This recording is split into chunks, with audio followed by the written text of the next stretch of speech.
¿Quién es la más linda? Ella es la más linda.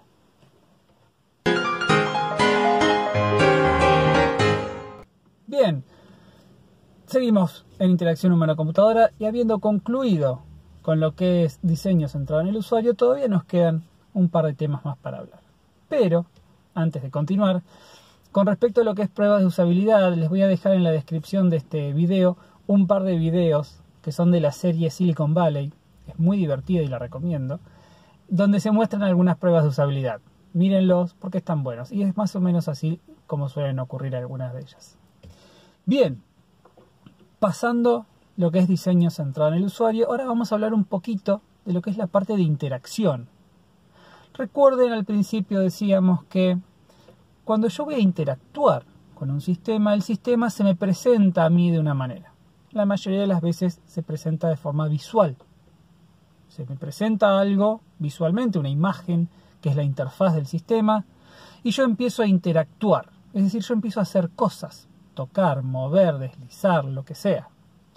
Esa interacción se transforma en un diálogo, o lo podemos ver como un diálogo. Un diálogo en el cual yo le digo cosas al sistema y la forma como yo le hablo la define el mismo sistema a partir de las opciones que a mí me da. Le hablo a través de apretar botones, le hablo a través de desplegar menús, pero esa interacción se transforma en un diálogo. Yo empiezo a hablar, yo le hablo al sistema, el sistema me contesta, yo le contesto y me contesta de vuelta. Y así nosotros intentamos resolver la meta que nosotros tengamos.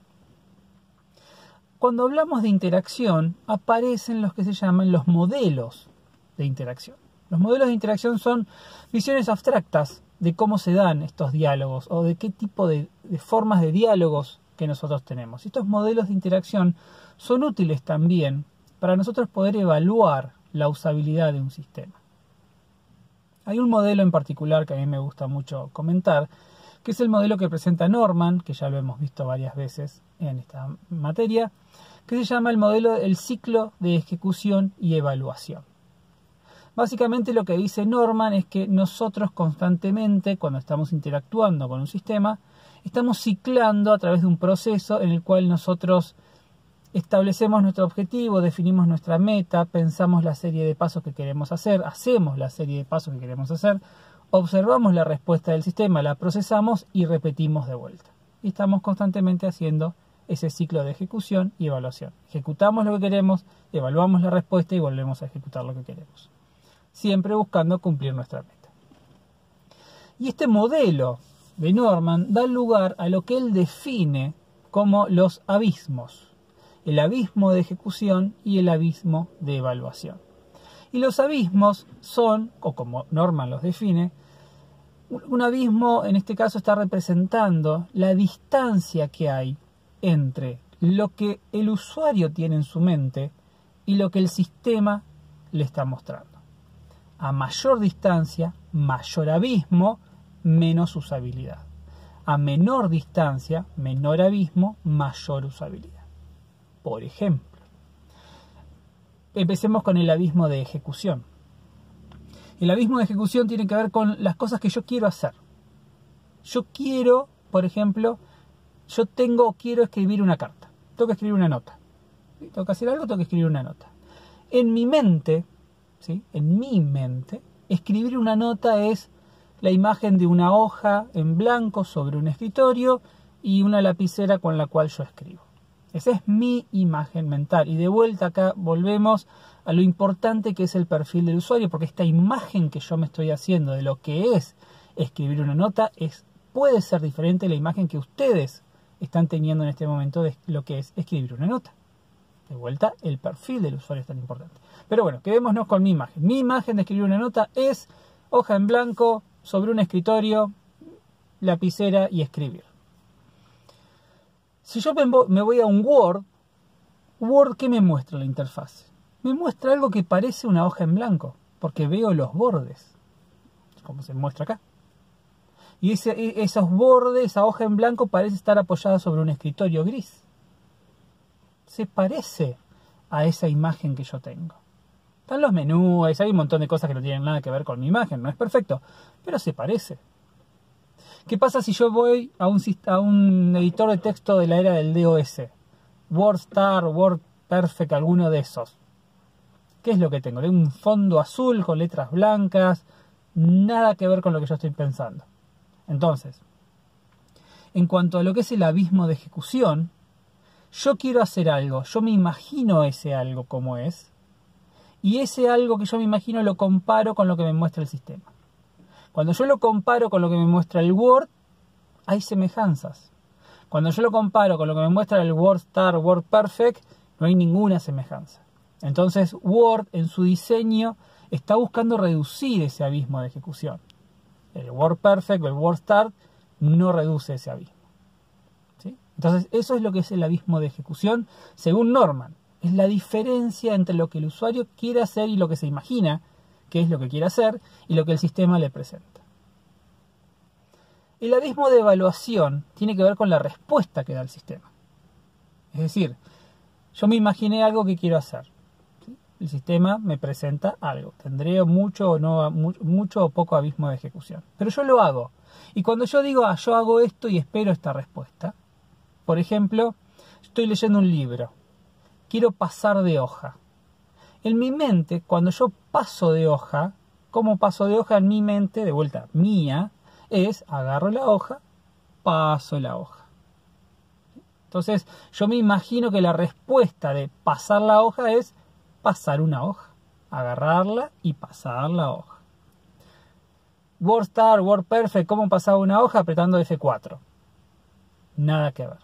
Yo estoy leyendo un PDF con el Adobe, ¿cómo paso la hoja? Tengo muchas maneras, pero una forma es haciendo clic en el rincón inferior derecho, que justo es el lugar donde yo me imagino que agarro la hoja.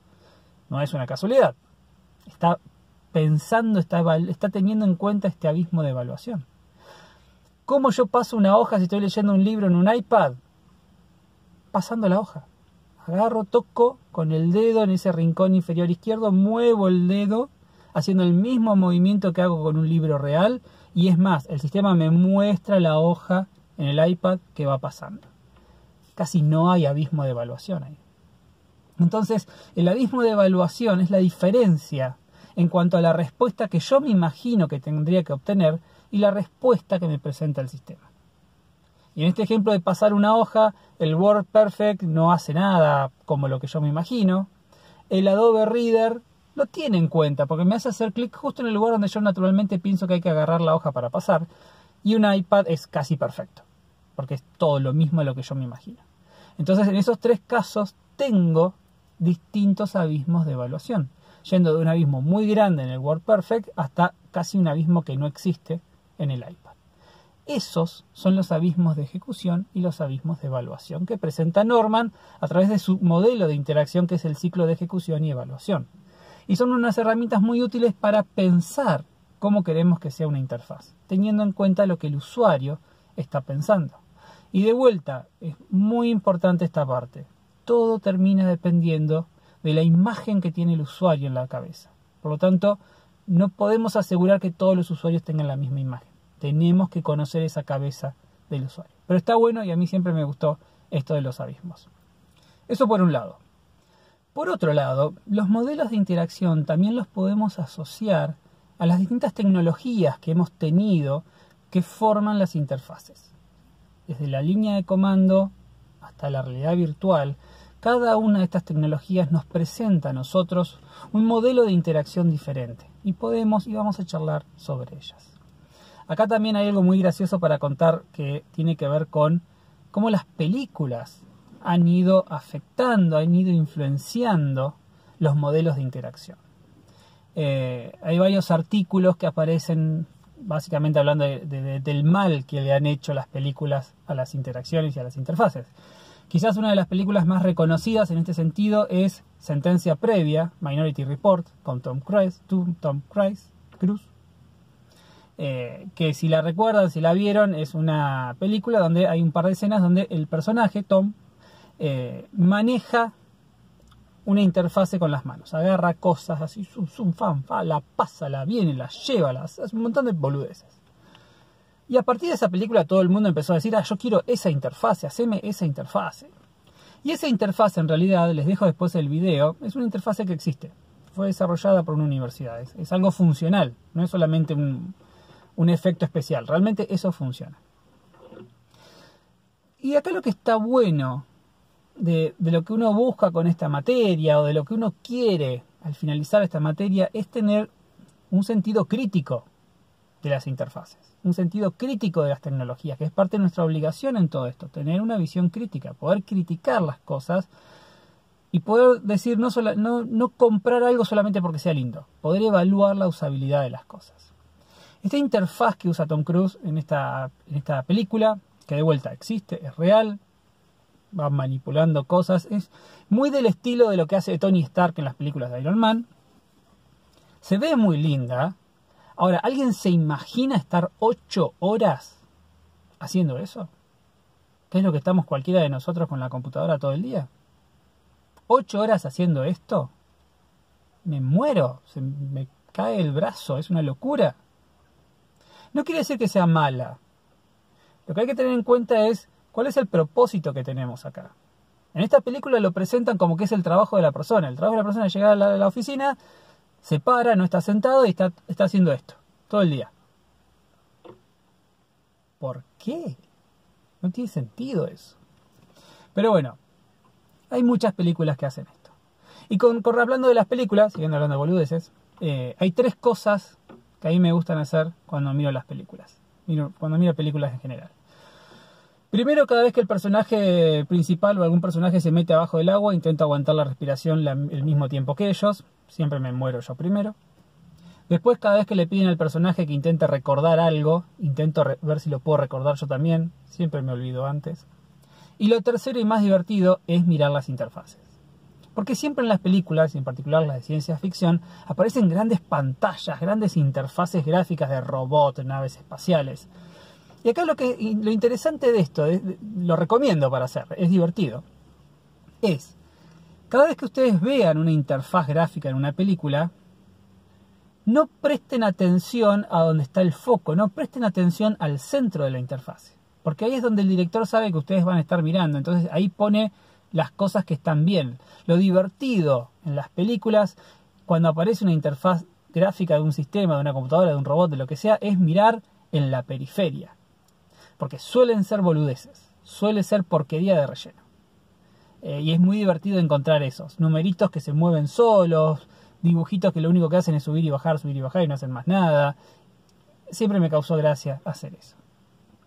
Y en este sentido, sigo hablando boludeces, rescato la única serie que he encontrado hasta el momento donde al hacer esto, al mirarle las pantallas y buscarle los errores, no encontré errores.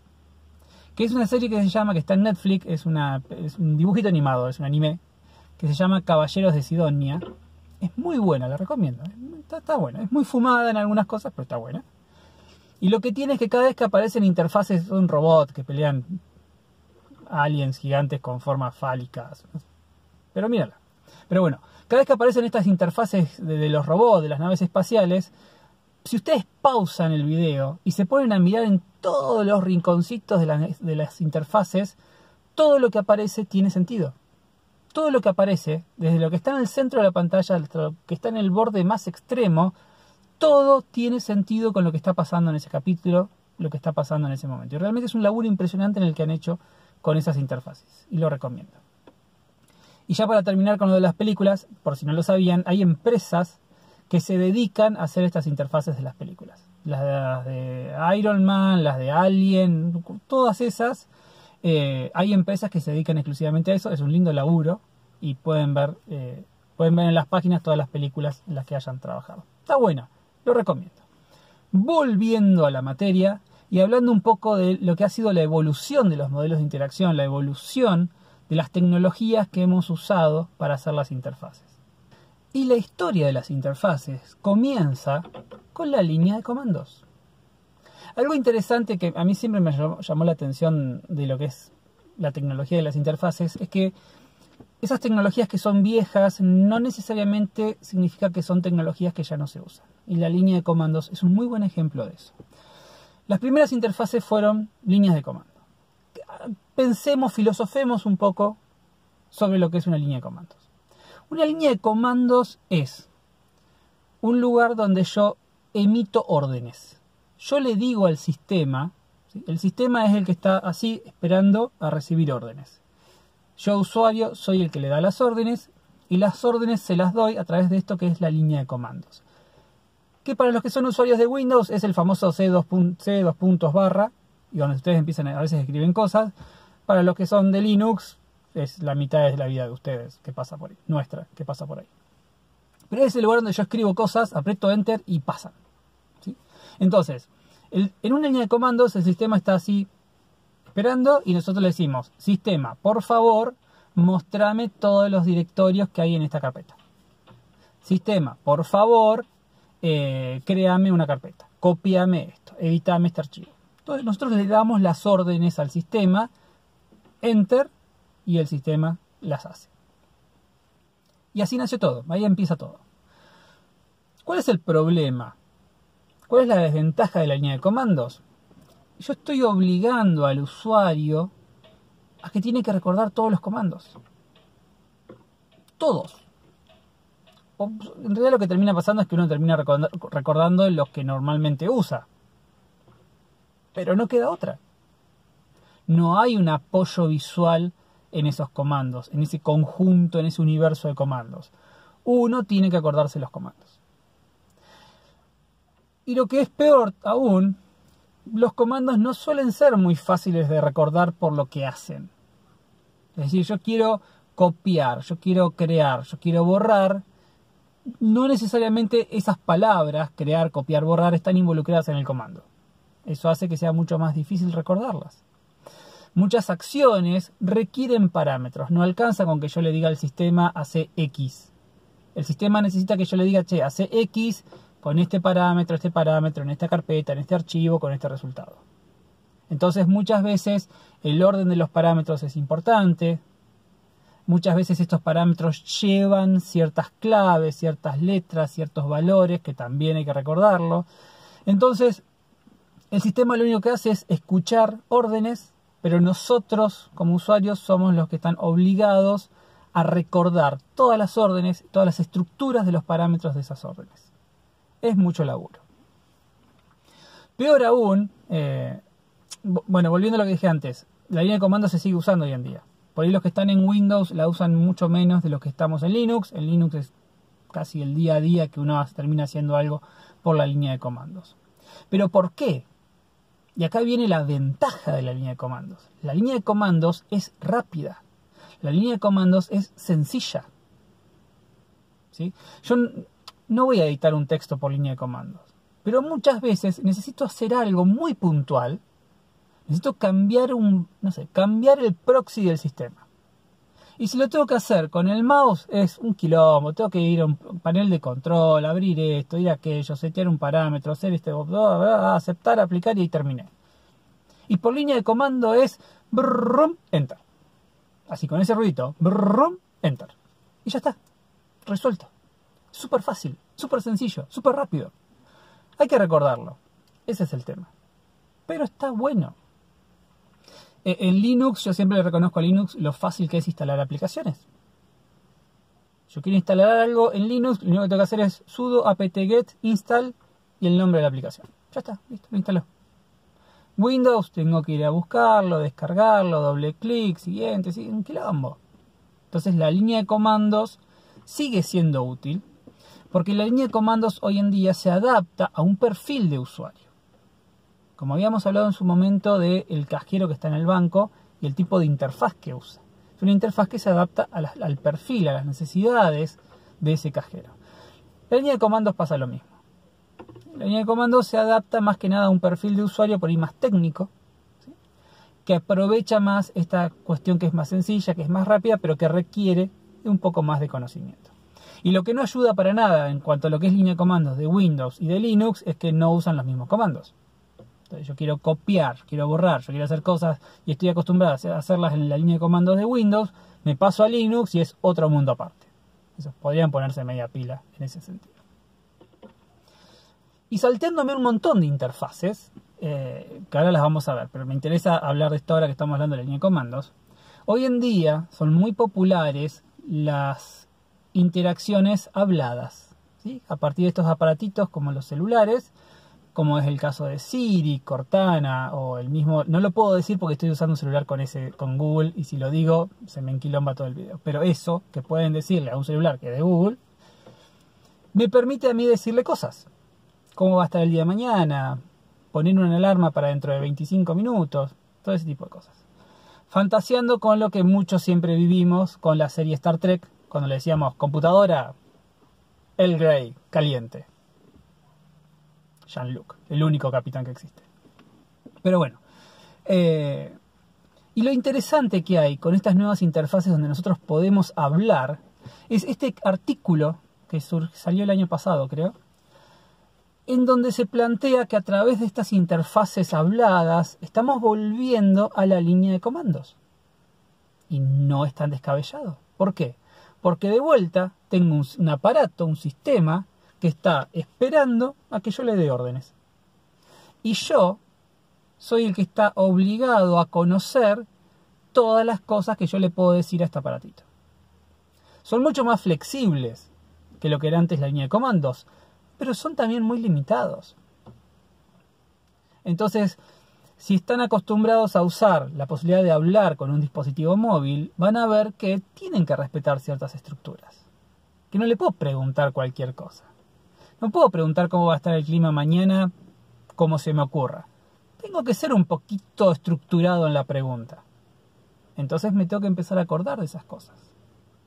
Yo puedo fijar de alguna forma opciones sobre las cosas que digo, pero necesito yo saber recordar esa estructura de opciones, porque si no el sistema no las reconoce.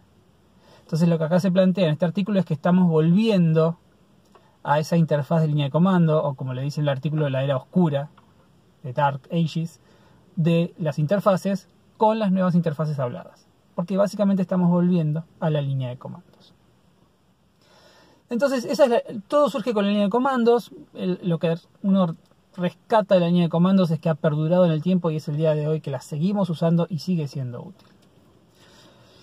Después de la línea de comandos vinieron los formularios, ¿sí? Que es muy parecido a lo que usan los sistemas de los cajeros en los bancos, donde yo tengo un montón de campos donde yo voy completando información y voy pasando de formulario a formulario y lo único que hago es completar formularios. Algo interesante de esto es que es una interfaz muy orientada a la carga de información, de vuelta como en los bancos. Cuando esto surgió no teníamos mouse todavía, entonces el cambio entre los campos era con algún tipo de tecla, o enter, o espacio, o las flechas, una cuestión así. Pero también es una interfaz antigua que vuelve a surgir con la aparición de la web y los formularios en la web. Hasta ese punto, cargar formularios era algo que hacíamos normalmente en papel. O hacía alguien con un sistema específico para cargar formularios, pero el usuario común no cargaba formularios en un sistema, por lo general. Con la aparición de la web, se populariza esta cosa de cargar formularios y nos la pasamos hoy en día cargando formularios en la web. Y las guías que se están usando hoy en día de formularios en la web derivan de estas guías que existían antes para hacer los formularios en los sistemas. Todo vuelve, como las modas. Entonces, de la línea de comandos pasamos a los formularios. Y después de los formularios, ahora sí empezamos a hablar de interfaces gráficas. Y empezamos a hablar de los menúes. ¿Qué es un menú? El menú es la respuesta a los problemas de la línea de comandos. Recuerden, en la línea de comandos, nosotros tenemos al sistema que nos está escuchando, está esperando que le digamos algo, y nosotros tenemos que saber todos los comandos.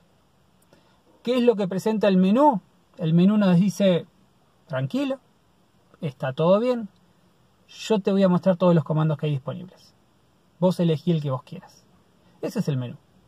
Y el menú también nos dice, no te puedo mostrar todos al mismo tiempo, porque son un montón, así que te los voy a organizar. Te voy a armar grupitos de comandos. Y esos grupitos, si se hace bien, deberían llevar un nombre que sea representativo de todo lo que yo voy a encontrar en ese menú. Eso es un menú. Entonces yo tengo el menú edición, donde tengo, si yo voy a ese menú, todos los comandos relacionados con la edición. Voy al menú herramientas, tengo todos los comandos relacionados con las herramientas. Entonces el menú viene a solucionar los problemas que tenía la línea de comandos. Al hacer, ya no requiere que el usuario sepa todos los comandos, sino que se los pone todos a disposición para que los pueda usar. Eso ayuda, favorece la usabilidad, porque el usuario se siente más cómodo de explorar cosas. En la línea de comandos, si yo no sabía que existía un comando y nunca me surgía la necesidad de usarlo, y me enteraba que estaba. Con el menú, uno tiene más ganas de probar a ver qué hacen las cosas. Entonces, en ese sentido, está bueno. Obviamente, al agregar una capa visual, agregar menús y submenús y toda una estructura, se hace un poco más lento resolver las cosas. Como decíamos antes, la línea de comandos es rápida, es sencilla, no es tan usable. El menú sí es usable, con el costo de hacer las cosas un poquito más lentas. Y hay ciertas reglas sobre los menús. Ya las habíamos visto en la clase pasada cuando hablamos de usabilidad, de revisiones basadas en heurísticas. Y también hay ciertas reglas generales en cómo se presenta un menú.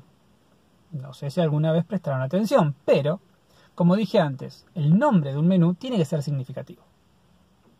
Durante mucho tiempo se discutió en todas las que eran originalmente las aplicaciones de Microsoft, que la opción salir, el exit de una aplicación, estaba en el menú File, archivo. Y lo que planteaban es, el salir de una aplicación no es propio de las herramientas o los comandos asociados al archivo. Abrir un archivo, cerrar un archivo, mandar imprimir un archivo, propiedades de un archivo, sí está bien que vayan al menú archivo o file. Pero el salir, el exit, no, debería estar en otro lugar. En nuevas versiones eso ha ido cambiando de lugar. Entonces, como les decía, hay ciertas reglas que se siguen en los menús. Por ejemplo, este es un menú común y corriente de una aplicación, creo que es del iTunes. No sé si alguna vez prestaron atención, pero en un menú, cuando yo lo despliego, suelo tener subdivisiones. Esas subdivisiones deberían seguir algún tipo de semántica. Si yo tengo una opción del menú que tiene sobre un extremo 3 puntitos suspensivos, esos 3 puntitos suspensivos lo que me están diciendo es, cuando vos hagas clic acá, el sistema no va a ejecutar nada, porque necesita preguntarte algo más. Esos son los tres puntitos. Si en lugar de los 3 puntitos yo tengo un triangulito negro, lo que me está diciendo es, cuando vos vengas acá, te voy a abrir más menús. No voy a hacer nada, solamente te voy a abrir menús, pero el sistema no va a ejecutar ningún comando. Y si en un menú no tengo los 3 puntitos suspensivos y no tengo el triangulito negro, ese es un comando. Cuando yo toque en esa opción del menú, el sistema va a ejecutar un comando. Deberíamos, en nuestro diseño de interfaces, respetar esos símbolos. Porque de vuelta vuelvan a lo que estuvimos hablando de usabilidad, familiaridad y todo eso. Y otra cosa que yo siempre cuento, con el tema de los menús y los submenús, y se vuelven bastante complejos, es algo que me pasa con el BC Player. El BC Player, que es un muy lindo reproductor de video, tiene varios menús anidados. Y en particular, lo que me ocurre es con este caso, vamos a verlo acá. Si ustedes miran este ejemplo, yo tengo 3 niveles de menús. Yo estoy parado, ¿sí? Estoy viendo los 3 niveles de menús. Yo estoy en un punto del menú más externo y quiero ir al siguiente nivel. El tema es que si yo estoy en el más externo y quiero ir al que está en el siguiente nivel, el camino más corto es la diagonal. Pero ¿qué ocurre? BC Player no me da tiempo a ir por la diagonal. Porque para ir por la diagonal yo necesito pasar por la opción del menú que está más afuera, la opción que está abajo. Entonces en el momento en el que yo voy a la opción, paso por la opción que está abajo, me hace desaparecer el siguiente nivel y me pone otro nuevo. Eso me obliga a mí a hacer el camino más largo, que es primero moverme hacia un costado, rogando no salir de esa línea, y después ir para abajo. Una cosa totalmente incómoda. Podría darme un par de segundos para hacer esa transición. Son pequeños detalles que tienen los menús que hacen que a veces sean más usables o menos usables. Y eso es un poco lo que pasa con los menús. Hay muchos artículos, mucho trabajo hecho sobre la usabilidad de los menús. Pero en síntesis, lo que hacen los menús es mostrarnos todos los comandos que están disponibles para que nosotros los usemos. Una cosa más con los menús, si tienen mi edad, un poquito menos, pasaron por varias versiones del Office. El Office tuvo un cambio muy grande en los menús. El Office antes tenía menús y ahora el menú ya no está como un menú, sino que está lo que se llaman los ribbons o cintas. Fíjense que ya no tiene casi menús desplegables. Eso tiene que ver con un cambio de filosofía sobre cómo se diseñaban los menús y las interfaces de Office. Hay una charla que también la dejo, es una charla como de 2 horas, exclusivamente a cómo hicieron por qué cambiaron los menús. Es fascinante.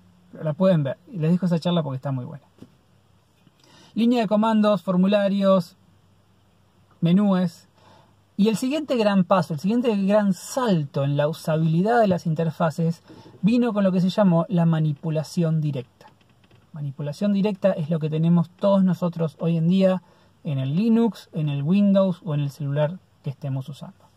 Llamamos manipulación directa cuando el usuario tiene una representación visual de cada uno de los objetos con los que interactúa en el sistema. Esa carpeta que ustedes ven en el explorador de Windows, que ustedes dicen, eso es una carpeta, que tiene la forma de una carpeta y que yo veo una cosa ahí con la forma de la carpeta que tiene el nombre de la carpeta, eso es manipulación directa. ¿Por qué? Porque yo puedo agarrar esa carpeta que se ve como una carpeta y tiene el dibujito de una carpeta, y si la quiero borrar, yo la toco con el mouse y le digo borrate. Si yo la quiero llevar a otro lugar, yo la agarro y yo la llevo a otro lugar. Volvamos a lo que era la línea de comandos. En la línea de comandos, la posición que tomaba el usuario para hacer cosas con el sistema era, por favor sistema, borrame esta carpeta. Por favor sistema, lleva esta carpeta a este otro lugar. El usuario le pedía al sistema si por favor podía hacer algo. En manipulación directa, el usuario es el que lo hace. Sí, ya sé, es el sistema el que lo hace. Pero desde el punto de vista de la percepción del usuario, es el usuario el que está borrando el sistema, la carpeta. Es el usuario el que está moviendo la carpeta. Es el usuario el que está creando la carpeta. El usuario ya no le pide al sistema que lo haga, como ocurría con línea de comandos. Ahora, el usuario está empoderado y es el usuario el que lo puede hacer. Eso es la manipulación directa. La manipulación directa tiene mucha historia, casi de película. Quien quizás primero popularizó la manipulación directa, o para muchos de nosotros la manipulación directa aparece con Windows, los Windows antes que Windows 95, el Windows 3.1, 3.11, esos Windows tenían manipulación directa. A su vez, Windows lo toma de los sistemas de Apple, allá hace mucho tiempo, y a su vez Apple lo toma de los laboratorios Xerox, que en realidad son los inventores de la manipulación directa, son los inventores del mouse. El mouse aparece casi con la manipulación directa, o ya existía antes, pero donde realmente toma poder el mouse es con la manipulación directa. Cuando yo empiezo a decir, necesito agarrar esa carpeta, necesito llevar esta carpeta a este otro lugar, necesito un dispositivo para poder hacer eso. El teclado no era suficiente. Ahí es donde empezamos a usar el mouse. Y sin duda en la manipulación directa lo que hace que esto funcione son las representaciones visuales. Si la carpeta se llama carpeta o el concepto es el concepto de carpeta y la dibujo con una carpeta, eso está bien. Si mi archivo es un archivo de video y lo represento con una cinta de película, eso está bien. Si lo represento con un cono de tránsito, sí, VLC, no tiene ningún sentido. No entiendo por qué el VLC usa un cono de tránsito. Me pone mal, siempre. Pero son muy importantes las representaciones visuales en la manipulación directa. Con la manipulación directa surge también el concepto de la metáfora. La metáfora es esa representación que vamos a tomar uso o que vamos a usar de la persona, la representación mental que tiene la persona de algo y que nosotros vamos a aprovechar en cómo nos mostramos nuestra interfaz. Dicho más sencillo. Windows 95 introduce la metáfora del escritorio. Y lo que nos dice Windows 95 es, yo te voy a mostrar tu escritorio, donde tenés tu tachito de basura para tirar las cosas que no querés, que se ve como un tacho de basura y que lo llamamos tacho de basura. Tenés tus correos, que los podés venir a ver acá, acá están tus documentos, Entonces le estamos diciendo, le estamos dando familiaridad a las cosas, aprovechando un concepto que ya tiene el usuario, que en este caso es el del escritorio. Esa es la metáfora. Usar metáforas sirve, de vuelta, tiene que ver con estos conceptos de familiaridad que podemos aprovechar del usuario, pero si las usamos bien, como siempre. Tiene que ser apropiado el uso de una metáfora. Y nuestros últimos dos casos de esta evolución de las interfaces son la realidad virtual y la realidad aumentada. Después del próximo video vamos a hablar de lo que son las interfaces móviles en particular. Eso lo vamos a hablar en otro video aparte. Pero ahora vamos a terminar con estos dos. La realidad aumentada es cuando nosotros podemos o cuando nosotros mezclamos imágenes reales en tiempo real con información que yo genero en el momento. El famoso Pokémon Go, que la gente salía con el celular, enfocaba una plaza y sobre la plaza veía un animalito, un Pokémon, eso es realidad aumentada. Realidad virtual, por otro lado, yo no tengo nada real, es todo virtual. Yo me voy a estar inmerso en un mundo virtual y sobre ese mundo virtual yo voy a hacer cosas. Básicamente eso es aumentado y virtual. Lo que es muy interesante sobre estos dos casos, en particular con realidad virtual, es que todavía no está resuelto el modelo de interacción. No hay un modelo de interacción que ya todo el mundo diga, sí, esta es la forma de interactuar en la realidad virtual. Todavía no. Hay una mina de oro ahí por explotar. Porque si ustedes piensan en una aplicación para escritorios, no hay duda que pueden usar menúes. Y hay un mouse, si hago clic en el menú, si necesito hacer algo, voy al menú, voy y lo resuelvo. Si estoy usando algo más pro, tengo la línea de comandos. Pero ¿qué pasa con la realidad virtual? ¿Cómo se resuelve eso con la realidad virtual? Todavía no hay consenso mundial sobre cuál es la forma o cuál es el modelo de interacción para una realidad virtual. Está claro que si yo estoy en una realidad virtual jugando a matar zombies, está bárbaro, tengo las armas, disparo, es casi como estar matando zombies en la realidad, y está bien. El tema está si durante esta matanza de zombies yo necesito hacer pausa para cambiar la configuración del video. O necesito cambiar algún parámetro del sistema. ¿Cómo yo presento esas opciones? Ese modelo de interacción todavía no está resuelto. Distintas empresas, distintos juegos lo resuelven de distintas maneras. Pero está bueno para explorar y para probar algo. De vuelta es una mina de oro que hay ahí. Y lo mismo pasa con la realidad aumentada. ¿Qué pasa si yo estoy viendo el mundo? Sobre ese mundo yo veo información que yo estoy generando. ¿Cómo yo interactúo con esa información? En su momento estaba el Google Glass, que me permitía a mí superponer información que se generaba en una computadora que yo llevaba acá con una lente. Muchos en esos casos terminan dependiendo de la voz, lo que significa que vamos caminando y vamos hablando en voz alta con un sistema, algo totalmente incómodo. Hay un corto, si lo encuentro lo voy a poner entre los videos, que está muy bueno, sobre la saturación que significaría una realidad aumentada en el día a día con una interfaz para interactuar. Está muy bueno para verlo, es latino y está muy bien hecho. Si lo encuentro lo pongo. Pero con realidad virtual todavía no está resuelto y está bueno, es un buen campo para meterse. Entonces, como les decía al principio, tenemos los modelos de interacción, que es básicamente cómo nosotros hablamos con el sistema. Norman presenta este modelo muy abstracto, pero que es una buena forma de poder evaluar o pensar cómo queremos encarar una interfaz, considerando los abismos de ejecución y evaluación. Y después, si seguimos la evolución de las interfaces, desde la línea de comandos hasta lo que es hoy en día la realidad virtual o las interfaces habladas, cada una presenta sus pros y sus contras, cada una a veces se adapta a distintos perfiles de usuario, pero hoy en día, desde las más antiguas hasta las más modernas, todas se siguen usando. Y eso siempre me resultó muy interesante. Bien, eso con respecto a la clase de hoy. Va a haber nuevas tareas para la materia. Ustedes hicieron los casos de uso. Tienen que hacer los diagramas de estado. Si no los hicieron, los tienen que hacer. No me acuerdo si lo puse o no lo puse. Después de tener los casos de uso con los diagramas de estados, lo que van a hacer es diseñar las pantallas para resolver esos casos de uso. Y las pantallas las van a hacer en papel y lápiz. Una vez que dibujan muy borrador esas pantallas, van a hacer pruebas de usabilidad. Van a agarrar esas pantallas para el caso de uso dar de alta un producto. Van a intentar buscar a alguien sin violar la cuarentena, ¿sí? Si viven con gente, usen la gente con la que viven. Y si no, sacan fotos, hacen un Zoom, un Jitsi, lo que sea, pero busquen que alguna persona vea esos papeles, díganle, esta es tu pantalla, con esto tenés que hacer un alta de un producto. ¿Qué es lo que harías? Y vean qué es lo que dice la persona. Intenten completar el caso de uso, ayudando lo menos posible a la persona, y tomen todo el feedback que esa persona tenga para darles. Entonces lo que van a tener que hacer es diseñar las pantallas en papel, hacer pruebas de usuario, tomar el feedback de ese usuario y rediseñar las pantallas, ¿sí? Esas van a ser las siguientes tareas.